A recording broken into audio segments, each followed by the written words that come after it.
Good morning. So mukbang tayo ng napakasarap na pritong banana. Pritong saging. Top.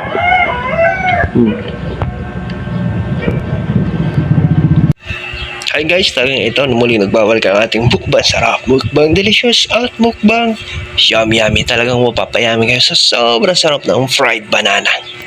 Ang nagustuhan ko talaga dito sa fried banana ito, yung tamis niya talagang natural, yung tamis, hindi na siya naglagay ng asukal. Talagang yung tamis ng banana, talagang mapapawaw tayo guys.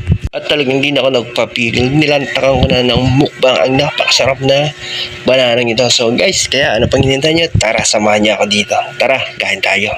Ayan po, kaya kung di pa kayo naka-like, share, follow sa aking account, paki-like, share na rin po. Meron tayong 353,000 followers. So, maraming salamat po sa mga bagong followers at isang time sa mga bagong pasok dito sa aking account. Thank you so much sa mga dati po. Thank you for stay and mabuhay. God bless us.